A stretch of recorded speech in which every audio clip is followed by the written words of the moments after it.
Alors bonjour à tous. Merci pour votre présence à ce web meeting. Donc je m'appelle Jean Cadeau. Je suis directeur technique de K2 France et aujourd'hui je vais vous présenter comment en fait vous pouvez connecter avec K2 vos applications métiers à des outils comme l'Active Directory, Exchange, Yammer, etc., etc.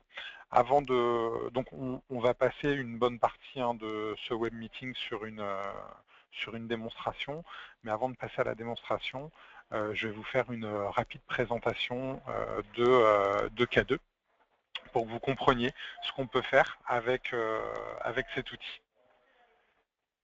Tu peux demander.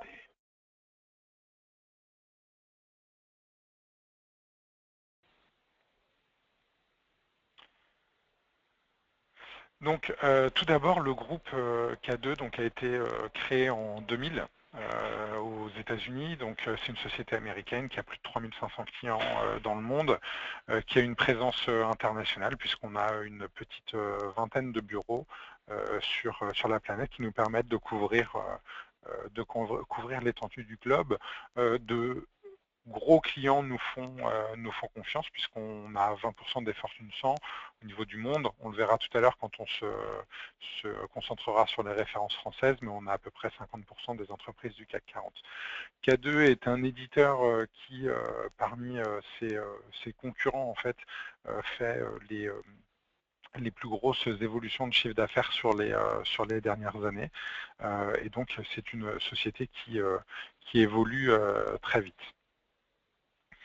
K2 France, que je représente pour vous aujourd'hui, et dans sa 10e année d'existence, s'occupe du territoire francophone autour de la France, donc France, Belgique, Luxembourg et puis Maghreb. On a à peu près 200 clients sur notre territoire et 50% des entreprises du CAC 40.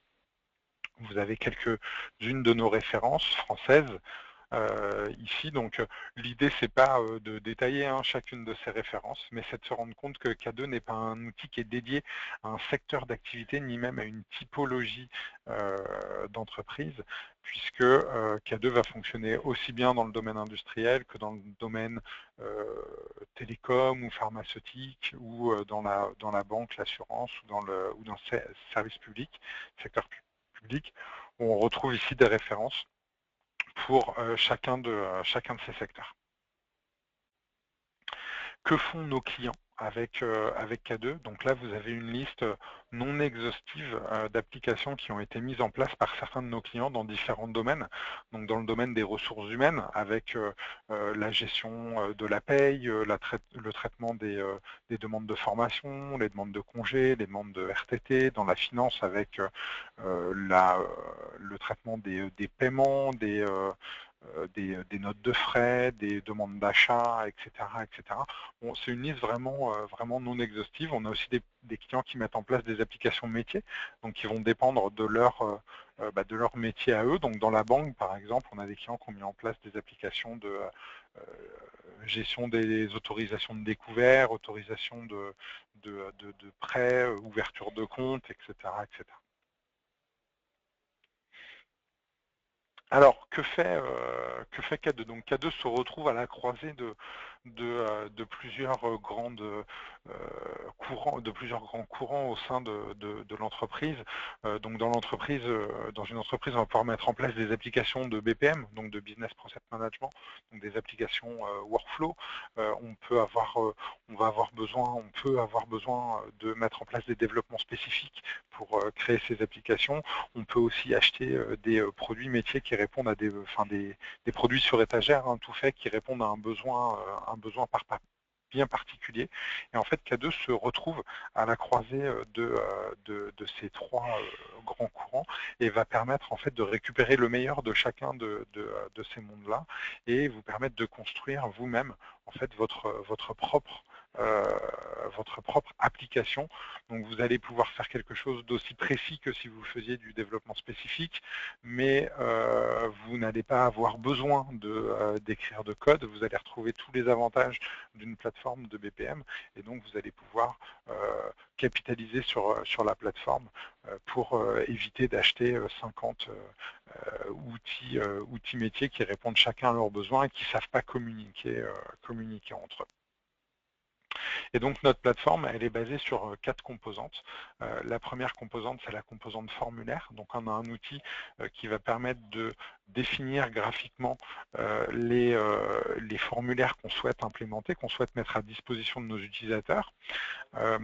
Donc le tout se fait sans écrire de code, hein, par simple glisser-déposer et configuration des règles sur chacun des champs.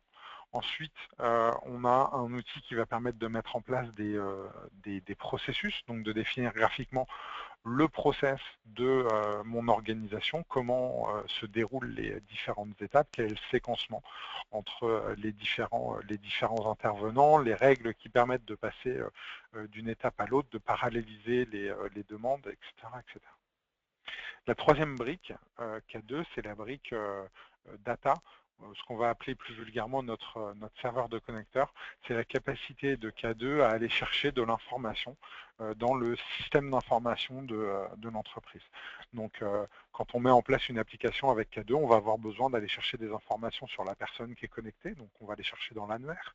On va avoir besoin d'aller chercher des informations dans des bases de données métiers, dans SAP, dans Oracle, dans SQL Server. On va avoir besoin d'aller chercher ou déposer des documents dans des outils de gestion électronique de documents. Et donc, c'est notre connecteur, notre serveur de connecteur qui va permettre de faire ces choses-là sans avoir à écrire de code. Aujourd'hui, dans la démonstration, on va se concentrer sur des connecteurs autour de l'Active Directory, autour d'Exchange et autour de Yammer.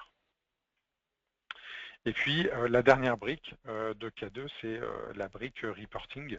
Une fois que toutes les applications fonctionnent et tournent, on a des outils qui vont nous permettre de suivre ce qui se passe, de voir qui est intervenu, à quelle date, quelles sont les informations qui ont été modifiées, combien de temps il a fallu pour traiter telle demande, et on va pouvoir voir ça de manière graphique.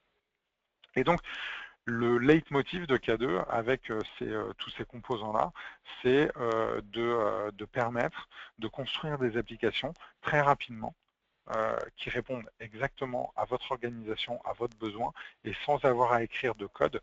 Donc simplement, alors ça reste un produit technique quand même, on ne peut pas le mettre dans les mains de n'importe qui, mais j'ai pas de code, j'ai pas besoin d'avoir des compétences très poussées en développement pour pouvoir faire du K2. Et du coup, je vais pouvoir mettre en place mes applications très très rapidement. Donc c'est un outil de RAD.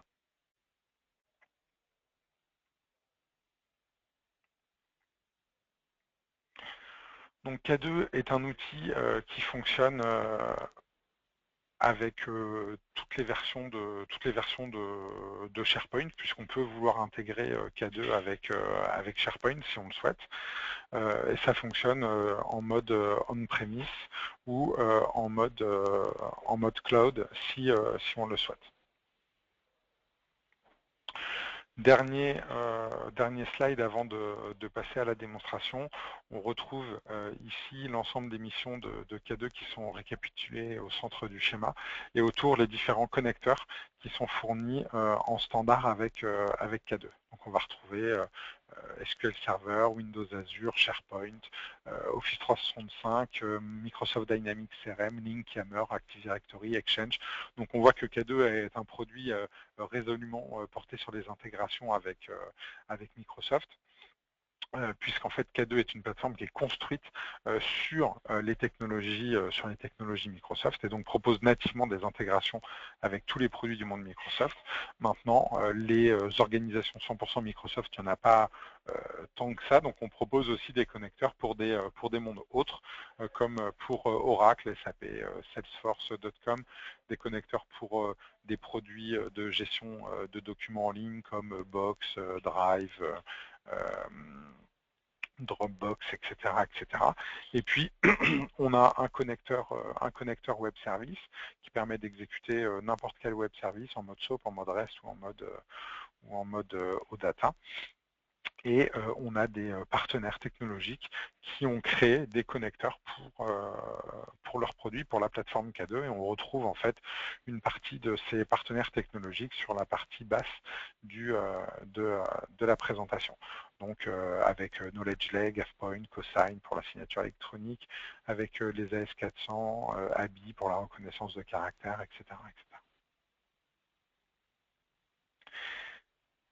Et les applications K2 sont disponibles sur tout type de navigateur, que ce soit des navigateurs de bureau ou des navigateurs mobiles. On propose aussi des applications pour terminaux mobiles qui vont permettre en fait de retrouver sa liste des tâches et de traiter ses demandes depuis son terminal mobile, sa tablette ou son téléphone. Donc voilà pour la présentation de K2. Maintenant, on va se concentrer sur une démonstration. Le cas d'usage qu'on va prendre, c'est un cas simple, c'est un cas qu'on a simplifié quand même, mais c'est une application de gestion des entrées de collaborateurs avec des connecteurs avec l'annuaire de l'entreprise, donc Active Directory, avec Exchange et avec Yammer.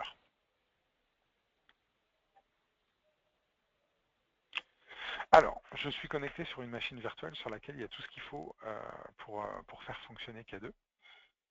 Quand on montre des applications K2, on a besoin de se connecter avec des comptes utilisateurs différents. Et du coup, pour passer d'un utilisateur à l'autre, j'ai une barre d'outils ici qui va me permettre de lancer mon navigateur ou mon Outlook avec les informations de connexion de telle ou telle personne.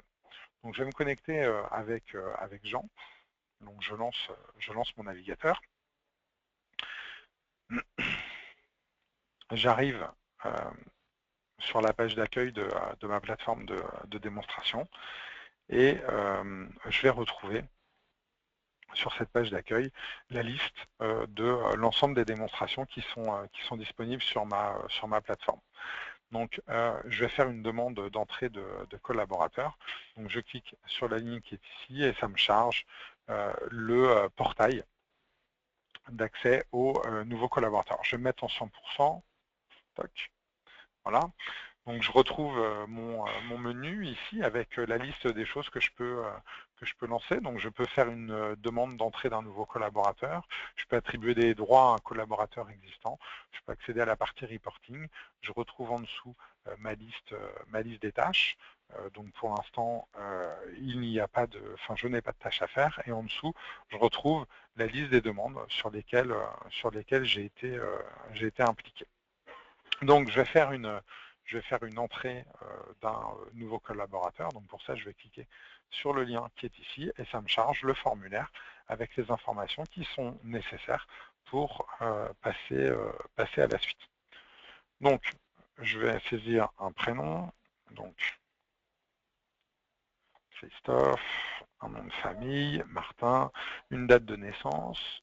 Donc ici, j'ai un calendrier. Je peux naviguer dans le calendrier, dans les années, en cliquant ici.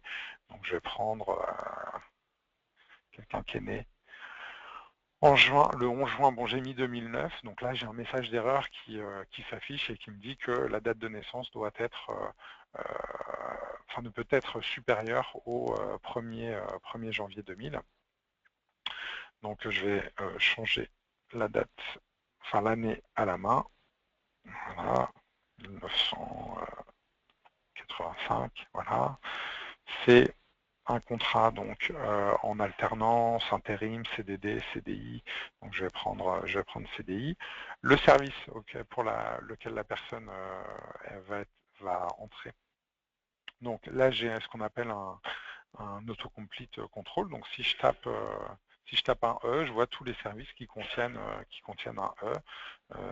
Si je tape ET pour marketing, si je tape IN pour informatique, je retrouve finance, informatique, marketing. Donc je vais choisir informatique. Le type de poste, ça va être consultant. Et puis la date d'arrivée, je vais dire que la personne va arriver le 1er octobre. Donc, arrivée de Christophe, je mets un commentaire et je peux attacher des pièces jointes si je le souhaite. Donc, je vais chercher un document, je ne sais pas, par exemple, le scan de sa pièce d'identité ou autre chose. Donc là, on a rendu obligatoire aucune pièce jointe, mais on pourrait dire il nous faut une pièce d'identité, il nous faut telle chose, etc., etc. Une fois que j'ai fait ça, je clique sur le bouton soumettre. et ça démarre ma demande d'entrée du collaborateur Christophe Martin. Donc on m'indique que ma demande a bien été prise en compte, elle a l'identifiant numéro 6, et du coup, ça a démarré un processus. Donc je clique sur OK. Je reviens sur ma page d'accueil et je retrouve que la demande numéro 6 concernant Christophe Martin du service informatique est en cours de validation par le responsable. Ici, je peux faire des filtres. Je peux dire je vais rechercher tout ce qui concerne l'informatique, par exemple. Donc ça réactualise ma liste et ça filtre par rapport à ma demande et ça surligne ce qui répond à ma demande. Si je veux voir un petit peu plus précisément ce que ça veut dire en cours de validation responsable, je peux cliquer sur le lien suivi graphique ici et ça m'affiche une fenêtre avec le workflow qui a été paramétré, les étapes par lesquelles on est passé. Donc quand on a fait la demande, on était sur la partie haute. Quand on a cliqué sur le bouton envoyer, on est passé par l'étape initialisation des données qui enregistre dans le système d'information un certain nombre d'informations. Et puis maintenant, on est passé à l'étape validation des informations. Je peux, en cliquant sur le lien ici, voir depuis combien de temps la tâche elle est en cours. Donc elle est en cours depuis 1 minute 07 et je peux voir chez qui elle est rendue. Donc elle est partie chez Adam. J'ai accès aussi depuis cette interface aux commentaires qui ont été saisis, aux pièces jointes qui ont été attachées, et j'ai accès à des statistiques sur la demande numéro 6. Donc on reviendra dessus puisque ça va évoluer. Donc je vais me connecter avec Adam. Donc je lance son navigateur et en parallèle, je vais lancer son Outlook.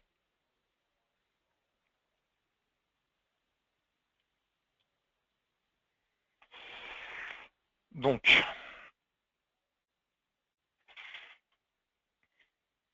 sur la page d'accueil de ma demande de gestion des collaborateurs, je retrouve que effectivement j'ai une validation des infos et demandes appli pour le dossier numéro 6 qui concerne Christophe Martin. Si je regarde mon Outlook, je vois qu'aujourd'hui à 11h16, j'ai reçu un email. Et si je double-clique sur l'email pour le voir un petit peu plus gros, je vois que j'ai une notification pour la validation de l'entrée de Martin. Et donc, vous devez valider les informations pour l'entrée de Christophe Martin. Vous pouvez retrouver le détail de cette demande en cliquant sur le lien ici. Vous pouvez effectuer votre tâche en répondant simplement au mail par valider ou refuser. Donc, je retrouve un mail ici qui a été complètement personnalisé par le concepteur et dans lequel on va pouvoir mettre tout ce qu'on veut. Comme information, on aurait pu rajouter la date d'arrivée prévue, etc., etc. Je vais laisser ma fenêtre ouverte, puisqu'en fait, si on attend trop longtemps pour valider la tâche, K2 va nous envoyer, K2 surveille les temps de traitement et va nous envoyer un email pour nous dire j'ai pas pu, la demande n'a pas été traitée, merci de vous dépêcher. Donc c'est un mail qui ne devrait pas tarder à arriver. En attendant, je reviens sur ma liste des tâches. Je vois ici en fait que j'ai donc je peux faire du filtre quand j'ai plusieurs tâches à faire, et j'ai un menu ici où je vais pouvoir valider ma demande directement, je vais pouvoir la refuser, je vais pouvoir accéder au suivi graphique qu'on a déjà ouvert ensemble, je vais pouvoir mettre ma demande en attente, je vais pouvoir la rediriger vers quelqu'un d'autre, ou je vais pouvoir la partager avec quelqu'un pour demander des informations à d'autres intervenants avant de prendre ma décision. Donc moi je voudrais simplement ouvrir mon formulaire. Donc je clique dessus, je vois que je suis bien connecté avec Adam, c'est écrit en haut, et pour le détail je vois le détail du processus ici, donc à quelle date la demande a été soumise, par qui, dans quel statut elle est, depuis combien de temps elle est en cours. J'ai encore accès au suivi graphique ici. Je vois les différentes informations qui ont été soumises, donc c'est des champs en lecture seule que je ne peux pas modifier. Je peux mettre un nouveau commentaire ici, je vois l'historique, je peux attacher une pièce jointe, et puis sous les boutons, ici, je vois l'historique des commentaires qui ont été saisis, je vois l'historique des pièces jointes et l'historique des activités par lesquelles on est passé. Donc, je vais pouvoir dire que on va valider l'arrivée de cette personne-là et on va lui dire qu'elle devra avoir accès à K2 et puis au SI RH. Et je vais mettre un commentaire OK pour moi. OK pour moi. Alors avant de valider, je vais aller voir si j'ai reçu un nouvel email ici.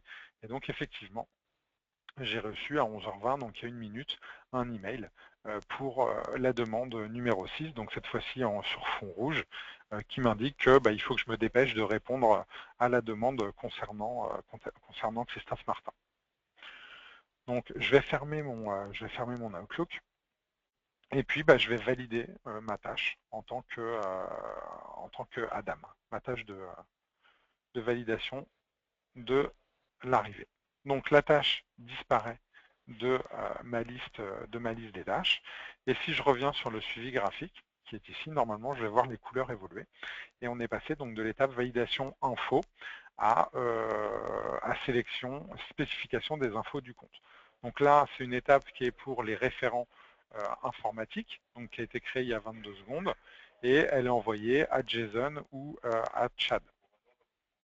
Ces personnes-là vont devoir en fait saisir un login pour la personne et une fois qu'ils auront validé la demande, on passera par l'étape de création de compte qui s'occupe de créer le compte dans l'AD de l'entreprise, puis ensuite qui crée le compte Exchange. Une fois que c'est fait, on passe par l'étape Yammer qui va publier une news sur Yammer et puis ensuite on va à l'attribution des différents droits qui ont été mis à disposition.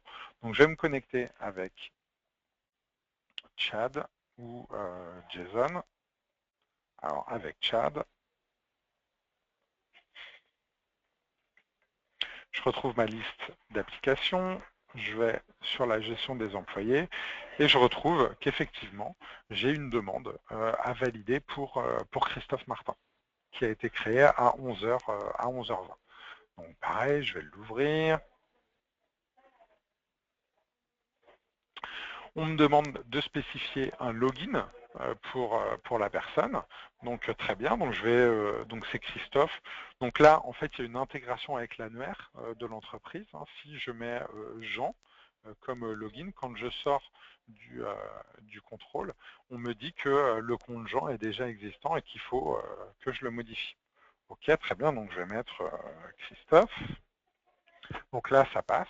Et par défaut, il va avoir le mot de passe par défaut. Si je veux le modifier, je clique ici et puis je choisis un mot de passe. Donc mot de passe. Ensuite, je peux mettre un commentaire. OK, compte créé. Je vois l'historique des commentaires qui ont été saisis précédemment. Je peux rajouter des pièces jointes et je vais valider. Donc là, en tant que personne du service informatique, je ne vais pas dans l'outil de gestion de l'annuaire de mon entreprise ou dans Exchange. Je spécifie juste les informations ici. Et en fait, c'est K2 qui va s'occuper d'aller créer le compte dans Exchange et dans l'AD. Donc là, il est en train de le faire. On est à l'étape création de compte depuis maintenant 5 secondes. Et puis ça va se mettre à jour et quand ça va. Et donc voilà, et donc là on est passé à l'étape attribution des droits, attribution générale et Yammer. Donc le compte a été créé dans l'annuaire. Au niveau de Yammer, cette étape-là, elle reste en cours. Si je clique dessus, je vois qu'elle est à une durée de réalisation qui est de moins 15 jours.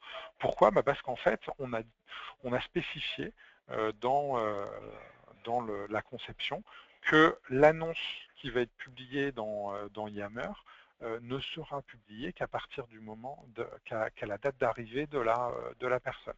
Donc du coup, en fait, le workflow se met en attente, donc là du 1er octobre, et le 1er octobre, Donc, on le voit là, c'est la date de démarrage. Le 1er octobre, en fait, K2 publiera l'annonce dans Yammer. Le compte a été créé dans l'AD. Donc, si je regarde l'outil d'administration de l'AD, que je réactualise les différents users, et des différents utilisateurs ici, normalement, je dois retrouver... Alors, il apparaît pas là. Alors, il doit être autre part.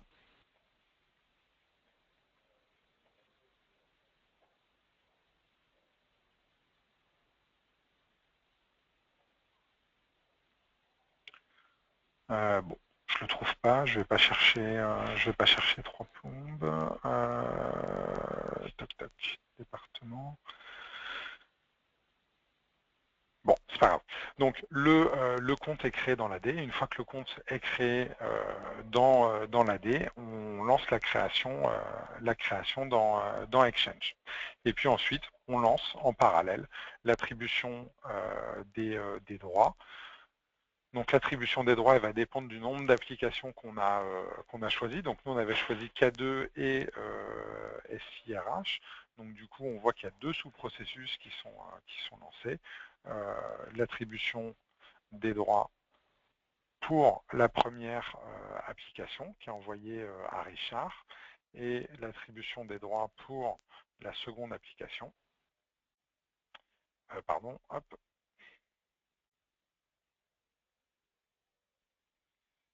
Alors je me suis trompé, hop, la seconde application ici qui est envoyée à Joey. Donc en fonction des applications qu'on a choisies, ça va lancer un sous-processus pour chacune des applications. Donc je vais pas plus avancer pour le moment. Je pense que vous avez compris le principe. Maintenant, je vais me... Alors juste peut-être pour montrer l'étape Yammer, je vais me connecter avec Chad ici qui doit spécifier les informations pour le compte de Jason Bourne. Donc c'est une étape que j'avais faite il y a plus longtemps, et donc la date d'arrivée c'est le 14/9, donc du coup elle est déjà passée, donc ça veut dire que quand je vais valider la tâche, normalement ça va créer l'annonce dans Yammer. Donc si je regarde le suivi graphique pour ce dossier-là, je vois qu'on est à cette étape-ci. Ok, je valide un login pour cette personne-là. Alors c'est déjà pris, JSON2, voilà. Et puis je clique sur valider. Donc on va voir les couleurs qui vont évoluer. Normalement, voilà. On est passé par l'étape création du compte et l'étape Yammer, c'est exécuté. Il est 11h29. Si je me connecte sur mon compte Yammer, je vais ouvrir une nouvelle appli, donc Yammer.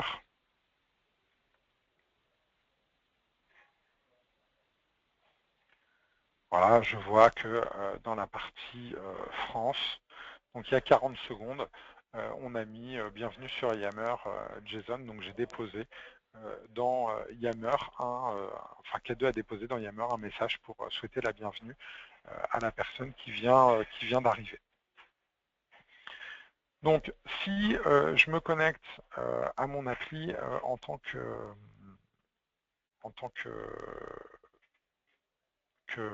qu'administrateur,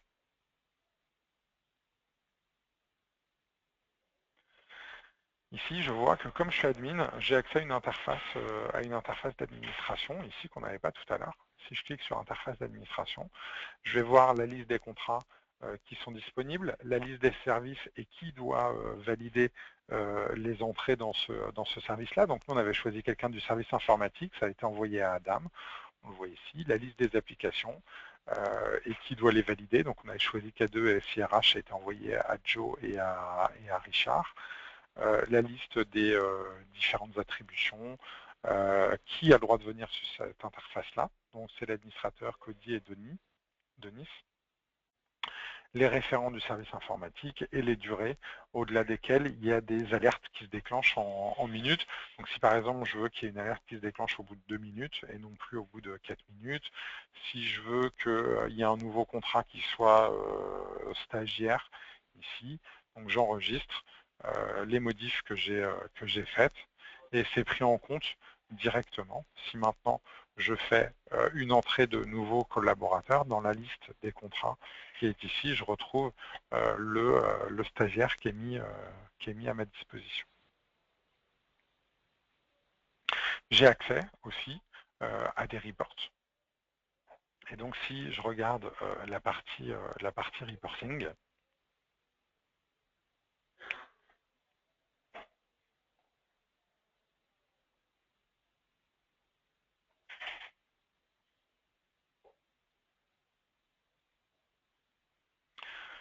donc je retrouve la liste des demandes qui ont été soumises depuis, sur les 60 derniers jours. Je retrouve notre demande à nous. Si je clique dessus, je vais voir pour cette demande-là combien de temps il a fallu en moyenne pour traiter les étapes.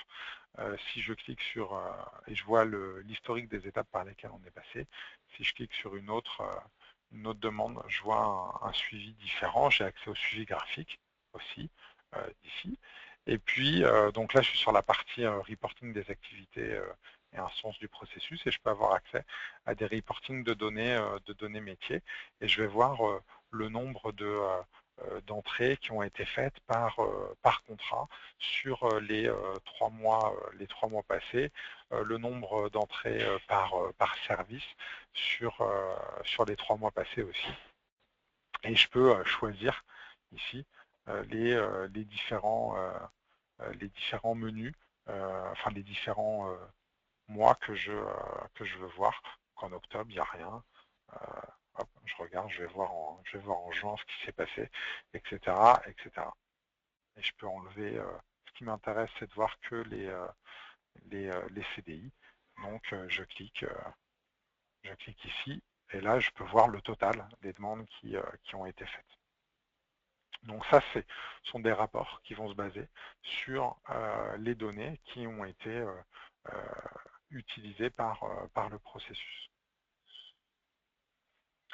Donc voilà ce que ça donne d'un point de vue utilisateur final de participer à des applications mises en place avec K2. Donc maintenant, ce que je vous propose, c'est qu'on se mette dans la peau du concepteur pour voir quels sont les outils qui nous permettent de construire ces choses-là. Donc tout ce que vous avez vu là, ça a été fait sans écrire une ligne de code. Ça a été mis en place en l'espace de 3 jours. Donc tout le site web, les intégrations avec Yammer, avec l'AD, avec Exchange. Le processus, tout ça, ça a été mis sans écrire de code. Donc je vais fermer toutes mes fenêtres Internet Explorer. Hop, et je vais me connecter avec le compte. Alors non, d'abord je vais vous montrer comment on a mis en place le processus. Donc le processus, il a été mis en place avec cet outil-là. Donc K2 Studio. Donc je l'ai chargé, on retrouve la conception graphique, enfin le workflow, gestion des entrées de collaborateurs qui a été mis en place, avec les différentes étapes par lesquelles on est passé. On voit exactement la même chose que ce qu'on avait dans le suivi graphique, au détail des couleurs, qui sont les couleurs de conception et non plus les couleurs d'exécution. Imaginons que je vais dire, une fois que le workflow est démarré, je voudrais envoyer un email au demandeur pour lui dire ta demande a bien été prise en compte, tu vas recevoir un mail sous peu. Donc je vais rajouter une nouvelle étape ici. Donc je vais l'appeler notification.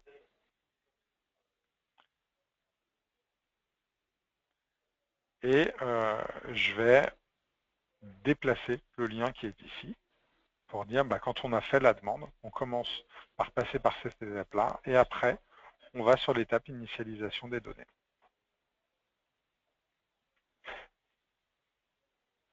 Donc là, j'ai fait la macro-modélisation. Donc j'ai défini par quelles étapes, grossièrement, on doit passer. Après, je voudrais dire, quand on passe par cette étape-là, je veux envoyer un email. Donc dans ce cas-là, je vais dans la partie gestion des événements et je retrouve tous mes événements d'intégration avec mon système d'information. L'envoi de mail, c'est celui-ci. Je fais un glisser-déposer, je le mets dans ma fenêtre de conception. Et puis, je vois les différentes pages de configuration que je vais avoir. Donc, j'ai 4 pages. Si je passe sur la première page, enfin sur la deuxième, on va me demander qui est l'auteur du mail, qui est le destinataire, quelles sont les personnes en copie cachée, le sujet, les pièces jointes, etc. etc. L'auteur, c'est un champ qui est surligné en vert pour m'indiquer que c'est un champ dynamique. C'est-à-dire que K2 va évaluer la valeur de ce champ-là lors de l'exécution. Si je passe mon curseur dessus, je vois que c'est un champ dit d'environnement. Un champ d'environnement, c'est un champ dont la valeur va changer en fonction de l'environnement sur lequel je fais mon déploiement. Donc si je déploie sur l'environnement de dev, de recettes, de prod, etc., etc. Donc ça me permet de mettre en place des workflows que je ne vais pas avoir à modifier en fonction des environnements sur lesquels je vais faire le déploiement. Et donc mon champ from adresse, c'est un champ que je retrouve ici. L'auteur de mes mails, je vais tout simplement cocher la case demandeur. Le sujet, c'est demande en cours de validation. Voilà. Et je voudrais mettre l'identifiant de la demande ici. Donc dans notre cas, c'était EC006. Donc je vais dans la gestion contextuelle ici et je change d'onglet. Je vais sur la partie process instance.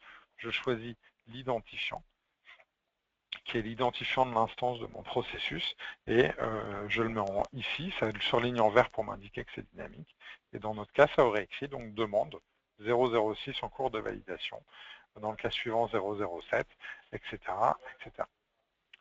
Je fais suivant, je peux construire le corps de mon message, ici, charger un template HTML pour récupérer des feuilles de style, des choses comme ça, et puis je tape mon texte que je concatène avec des données. Donc par exemple, bonjour, nom et prénom du demandeur, votre demande donc d'entrée de collaborateur qui a démarré à telle date, etc., etc. Je voudrais mettre le service qui est concerné par la personne qui arrive, et donc je retrouve dans mes références ici toutes les informations qu'il y avait dans le formulaire. Donc par exemple, le poste, le contrat, etc., etc. Je clique sur suivant et terminé. Et donc j'ai plus qu'à soumettre en fait à publier en fait ce workflow là pour que ce soit cette nouvelle version qui envoie un email qui soit prise en compte. Donc, alors, j'ai oublié de cliquer, voilà. Donc, en cliquant sur le bouton déploiement qui est ici. Mais avant ça, je vais vous montrer les autres intégrations ici. Donc, la création des comptes dans l'annuaire de l'entreprise. Donc, si je relance l'assistant de configuration, on voit que on a demandé à créer un nouvel utilisateur dans l'annuaire. On aurait pu faire créer la création d'un groupe, la suppression de membres d'un groupe, etc., etc. Si je fais suivant, je vois avec quel serveur je m'intègre, et ici je vois donc le nom et le prénom de la personne qui arrive, son full name, son login, son mot de passe, et je retrouve les différentes informations qu'on a choisi de publier dans l'annuaire de l'entreprise. Pour Exchange, même principe. Ici, donc je veux créer une nouvelle boîte aux lettres dans Exchange, et donc dans les champs qui sont obligatoires.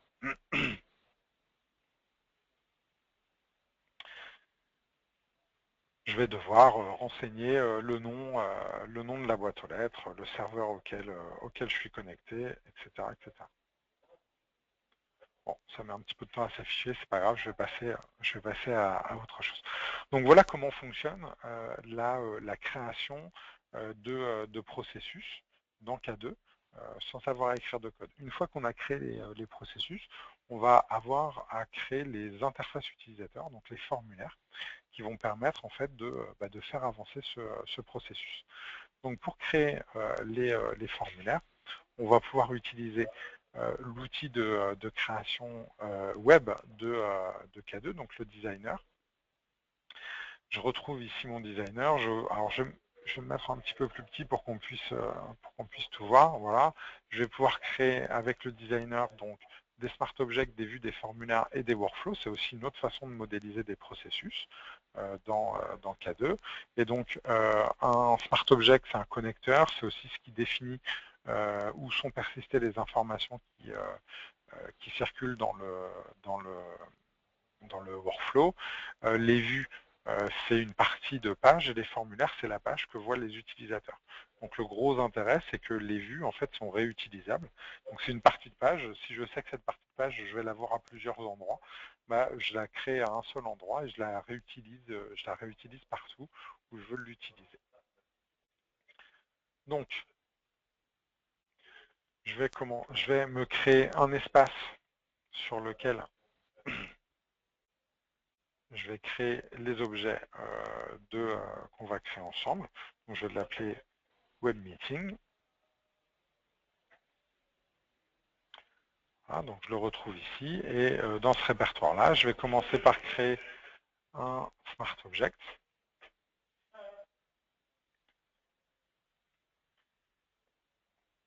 que je vais appeler donc Web Meeting données.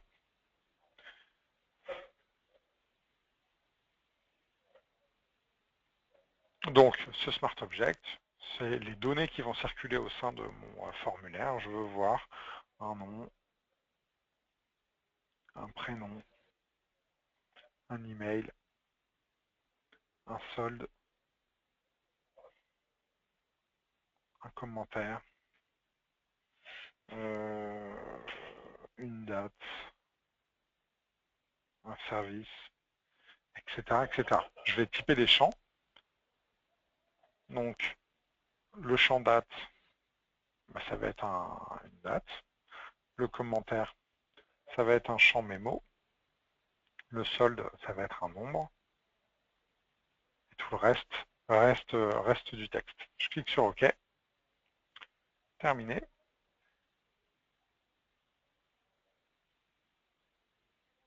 K2 crée l'objet, crée la table dans la base de données qui va permettre de persister ces informations-là et me donne la possibilité maintenant de créer une vue à partir de cet objet-là. Donc je vais créer une vue et je vais donner un nom à cette vue. Donc Web Meeting vue, une vue de type item. Et donc je vais demander à K2 de me créer d'un coup de baguette magique une vue, enfin un tableau avec 2 colonnes et dans lequel il y aura tous les champs qu'on a créés ensemble, plus un bouton créer tout en bas du formulaire. Voilà, je clique sur terminer et je peux cliquer sur le lien qui est mis à ma disposition pour pouvoir tester l'objet qui a été créé.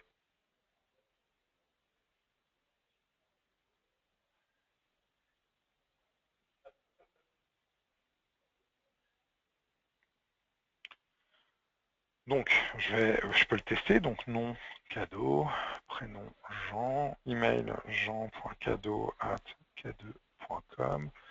Je mets un solde, un commentaire, une date, un service. Je vois que les champs solde et date sont en rouge parce que K2 attend des types spécifiques ici. Donc, j'ai un calendrier, je peux mettre une date. Le solde,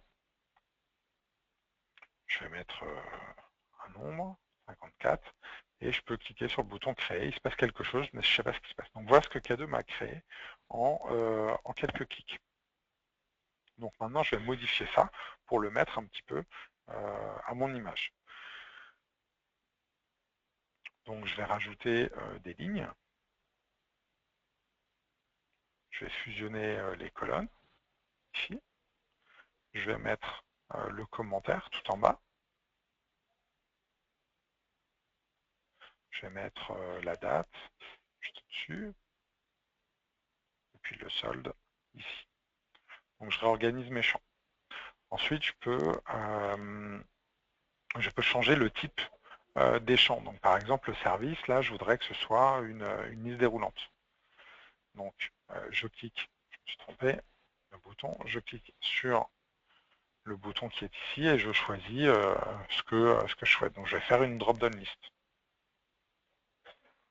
À partir du moment où j'ai choisi une drop-down list, je vais pouvoir aller dans les propriétés, ma liste déroulante, et choisir une source de données. C'est-à-dire choisir où est-ce que K2 va aller chercher l'information pour le contenu de la liste déroulante. Donc je peux aller chercher un connecteur K2, ou je peux mettre des informations statiques si je le souhaite. Donc là, je vais dire RH, informatique,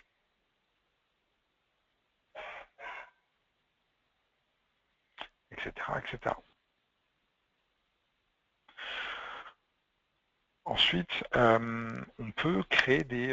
on a vu quand on cliquait sur le bouton créer ici, donc je vais renommer, je vais à la place de create, je vais appeler créer, il y a quelque chose qui se passait. Donc quelque chose qui se passe, c'est toute la dynamicité qui est à l'intérieur d'un formulaire, et ça va être géré avec les règles.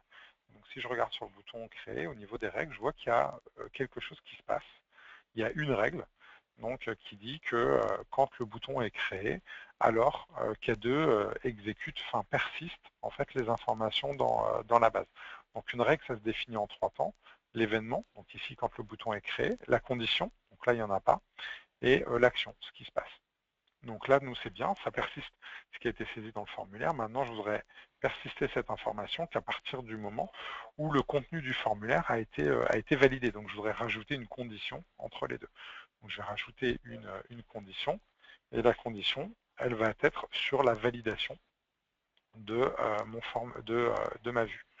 Donc, je monte la condition ici. Donc, il faut que la vue passe les validations. Et les validations, c'est il faut que les champs nom et prénom soient renseignés et que le champ email son contenu soit validé à partir du moment où il est renseigné. Donc, je clique sur OK.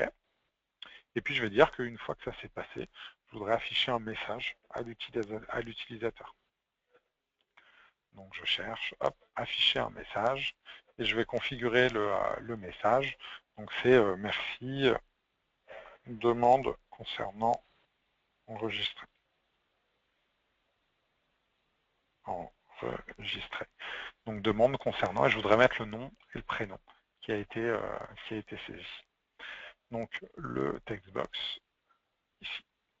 Voilà. Donc demande. Oui, enfin je me suis trompé, c'est pas grave. Je clique sur OK. Ici, je clique encore sur OK. Je peux mettre, si je le souhaite, des contrôles entre les champs. Je peux dire que, par exemple, le solde, par défaut, il est caché. Voilà. Et que quand on choisit un service dans les listes déroulantes, ça fait apparaître le solde. Donc là, je vais mettre une règle sur le champ service. J'ajoute une nouvelle règle. Et je vais dire quand le contrôle a été modifié, sous certaines conditions, je ne vais pas mettre de conditions, alors l'action va être de faire apparaître d'autres contrôles. Et donc, je fais apparaître le contrôle solde label et le contrôle solde textbox. Il me reste juste une chose à faire, c'est l'email ici. C'est un champ texte, mais on peut lui mettre une pattern de validation. Puisque ça doit être un email, il doit avoir au moins une arrobase, au moins un point, au moins du texte avant l'arrobase, etc., etc. Donc là, je choisis ma pattern de validation de mail, je clique sur OK, et donc on attendra quelque chose qui ressemble à un mail. Je clique sur terminer, ici, Une fois que c'est enregistré, je reviens sur ma vue, j'actualise. Je vois que le solde n'apparaît pas. Alors je vais mettre un peu plus gros. Hop. Voilà, je vois que le solde n'apparaît pas. Quand je clique sur le bouton créer, on me dit que le champ nom et le champ prénom sont obligatoires. Si je commence à saisir un email mais que je ne termine pas, ça se met en rouge. Donc je vais saisir un email correct. C'est toujours pas correct. Hop, là maintenant c'est correct. Je choisis un service dans la liste déroulante. À partir du moment où je choisis le service, il y a le solde qui apparaît. Je mets un nom ici, un prénom. Là, je clique sur le bouton créer.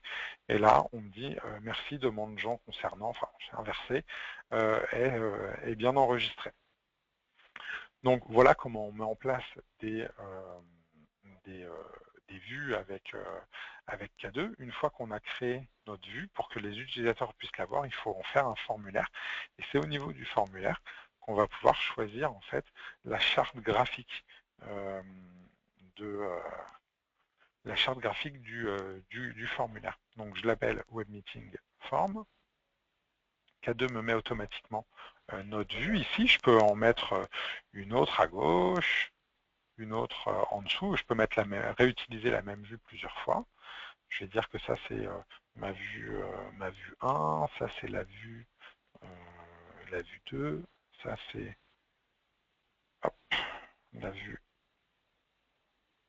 3. Je vais dire que la vue 3, par défaut, elle est réduite. Et puis je vais dire que la vue 1, on ne peut pas la réduire. Et par défaut, elle est ouverte. Je clique sur terminer. Donc là, on voit que la charte graphique est légèrement différente. Hein. On voit qu'il y a des styles au niveau du texte. Si je clique sur le bouton créer, hein, j'ai mes champs qui se mettent en rouge. Si je mets Jean cadeau, enfin n'importe quoi, je clique sur créer. Si j'ai mon message qui apparaît et qui est dans un charting différent. Et en fait, au niveau de K2, on a ce qu'on appelle des thèmes et qui vont nous permettre en fait de changer complètement l'apparence de la vue. Donc ici, j'ai utilisé le thème SharePoint 2013. Si je prends le thème Lithium, on va retrouver le thème qui a été utilisé pendant la démonstration tout à l'heure. Donc j'enregistre et on va passer à quelque chose de complètement différent, mais avec les mêmes fonctionnalités que celles qu'on avait tout à l'heure. Donc voilà comment on construit avec K2 des applications basées sur du formulaire, basées sur du workflow et sur du reporting, et le tout connecté à mon système d'information. On arrive au bout de l'heure de web meeting. Est-ce que vous avez des questions par rapport à tout ça? Donc, si vous avez des questions, n'hésitez pas à utiliser le module de questions-réponses ou de chat qui est disponible avec l'interface GoToMeeting.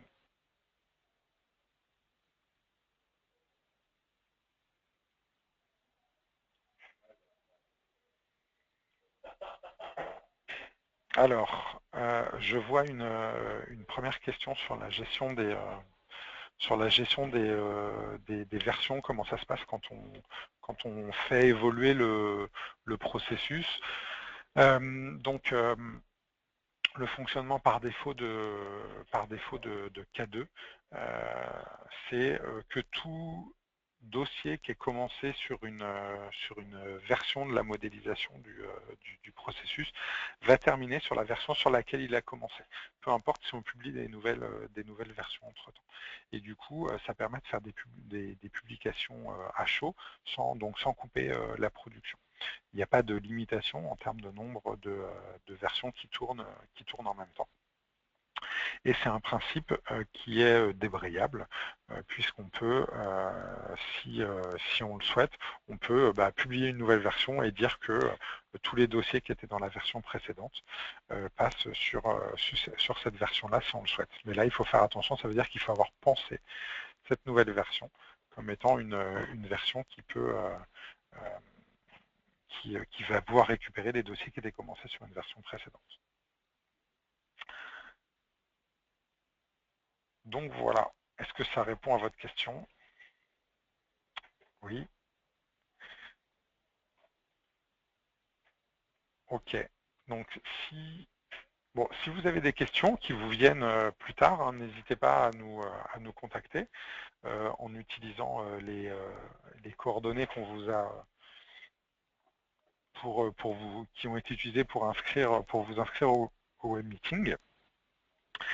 Et du coup, je vais vous souhaiter une très bonne journée et à très bientôt avec K2. Merci beaucoup. Au revoir.